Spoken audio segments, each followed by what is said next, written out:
Shalom, Yashala, Shalom. First and foremost, I want to give all praise, honor, and glory to the Most High Yahweh. I do so in the name of His only begotten Son, Yahweh Shai. Double honors to the apostles and elders of Yashar Allah. Call Haloyim La, Yahweh Bahasham Yahweh Shai, Bahasham Harakah Kodash for blessing our elders with the spirit of truth, so that we may know. Shout out to the Akim and the Akwaf that's keeping the faith in the work. Shall keep at it. It's your brother Abaya coming at you with more precepts. It's the book of Job, chapter 9, and verse 24. The earth is given into the hand of the wicked. He covered the faces of the judges thereof, if not wherein, who is he? This devil, man, is insanely wicked. And if you have eyes to see, you can clearly see this devil likes to target children to mold the minds of the youth for future generations of wickedness. From the music industry, to the movies, to the TV shows, to the cartoons, right? They try to make the minds of the youth more and more wicked as time goes by, right? I was speaking about this today with a coworker of mine. A lot of the stuff that comes on regular TV today, when I was a child in the 80s, you had to have special programming for that. You had to pay for that, right? Now, it ain't like that. They push it, primetime TV. There's all kind of vileness over the airwaves, right? What's that? Let me see. I think that's 2 Corinthians 4. Let me see right quick. 2 Corinthians chapter 4 and verse 4. Let me see. In whom the God of this world hath blinded the minds of them. Actually, verse 3. 2 Corinthians chapter 4 and verse 3. But if our gospel be hid, it is hid to them that are lost, in whom the God of this world hath blinded the minds of them which believe not, lest the light of the glorious gospel of Hamashiach, who is the image of power, should shine unto them. So the God of this world is Esau Edom, the power of this world. We just read it in Job 9:24. His whole goal is to blind the youth and adults' minds, but right now we're speaking about the youth because that's who Esau Edom loves to target with manipulation to mold the mindsets of the future generations. So let me let this video play and I'll be back. So today we're going to talk about a new series that was just released on Amazon Prime. And the first 2 minutes of this video is going to, well, you just have to see it to understand. Check this out. Once upon a time, there was a glowing city protected by golden gates, known as heaven. It was ruled by beings of pure light, angels that worshipped good and shielded all from evil. Lucifer was one of these angels. He was a dreamer with fantastical ideas for all of creation, but he was seen as a troublemaker by the elders of heaven, for they felt his way of thinking was dangerous to the order of their world.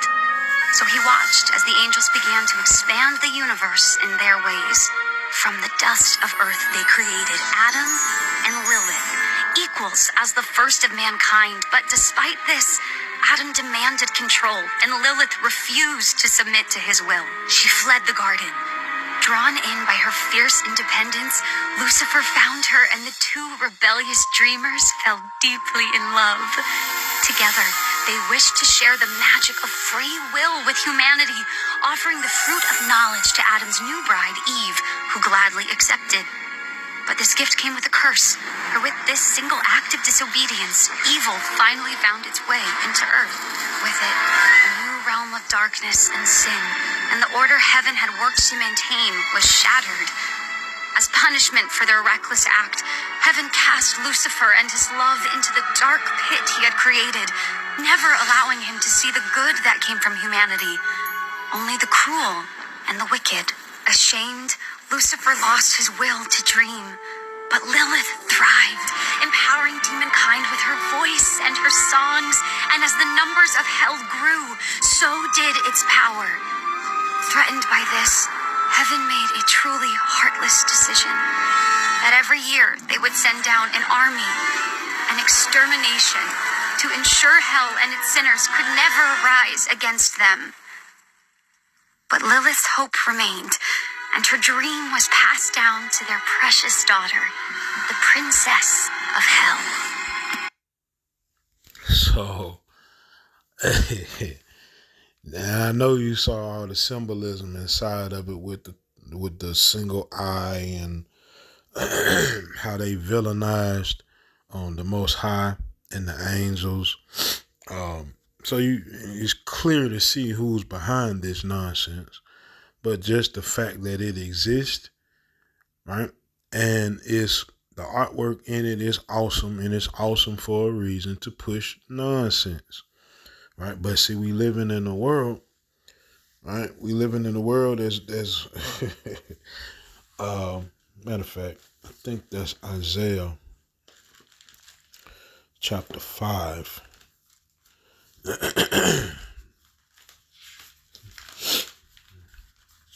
Here's Isaiah chapter 5 and verse 20. Woe unto them that call evil good and good evil, that put darkness for light and light for darkness, that put bitter for sweet and sweet for bitter. Right? Esau Edom just keeps proving time and time and time and time again that they are the wicked. And they keep proving time and time and time and time again that the destruction is coming upon them, because they fit the prophecies to a T as it pertains to who the wicked are. So that's why it really baffles me when I hear individuals say Esau Edom is this nation and that nation, and they go all the way around the world instead of seeing what's plain to see. Right? It's clear to see who the wicked of the earth is, man. Right? Go to the book of Ephesians chapter 2. And let me see. Ephesians chapter 2 and verse 1. It's a lot. In Ephesians chapter 2 and verse 1, it says, "And you hath he quickened," meaning brought to life, "who were dead in trespasses and sins." Right? So in times past, me knowing no better, I probably would have watched this. Because like I said, the artwork looked pretty good. Right?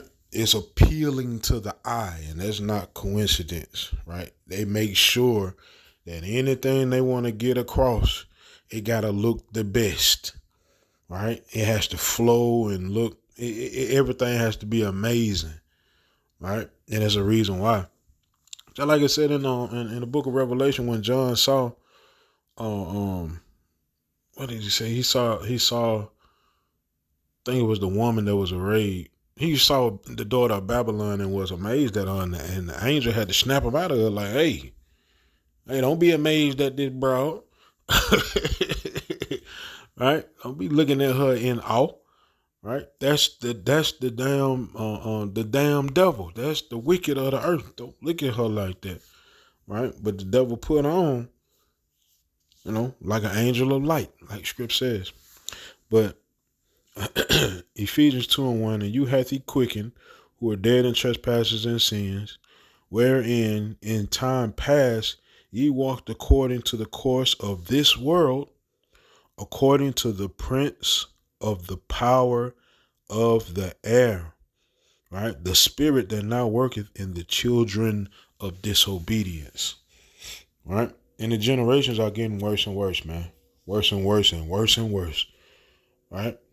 And it's, like I said, it's all by design. You create poverty, so you force families to have to, when I say families, I'm really speaking of head of families. You forcing the dads and the moms to have to work double jobs, or 10 hours a day or however long, right? Which then in turn leaves the child either at home or leaves the child to be around other individuals who may not have the same mindset as you, right? That child at home is being entertained right? And this is the stuff that is entertaining that child. If that child don't know no better, if that child knows better, then that child should do better. If that child knows better and doesn't do better, then woe be to that child, right? Because thus says the Lord, raise up a child in the way that he should go, right? But man, this devil is something serious, man. I ain't lying. This devil is something serious. The real wicked, the wicked of the earth, according to Malachi chapter 1. Man, in fact, let me read that right quick and I'll close with that. The prince of the power of the air, this damn devil, man, is something serious. This man putting mythology and wrapping all kinds of nonsense around the truth of the Bible and the real scriptures and trying to play it out as a damn cartoon. Ain't that something? That's the world that we live in, man. That's the world our children have to grow up in. And that's crazy. All right. That's a lot. 1 second. Bible kind of sticky.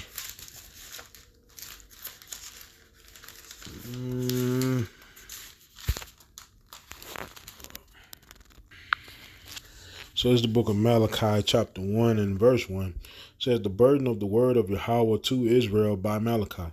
I have loved you, saith Yahweh. Yet ye say, wherein hast thou loved us? Was not Esau Jacob's brother, saith Yahweh. Yet I loved Jacob, and I hated Esau, and laid his mountains and his heritage waste for the dragons of the wilderness. Which is another strike against individuals that say Cornelius was a Edomite. Because the blessings that Cornelius got for the Most High to hear his prayer, to be deemed a devout man, right? And all the other accolades that came with Cornelius, when you read it in Acts chapter 10, it's ridiculous, man. To say that man is a damn Edomite, man. Stop. But it says in Malachi chapter 1 and verse 4, whereas Edom saith, we are impoverished, but we will return and build the desolate places. Thus saith Yahweh of hosts, they shall build, but I will throw down. And they shall call them, right, not just Esau, but Edom, the people, right, the border of wickedness, and the people against whom Yahweh hath indignation forever. Right?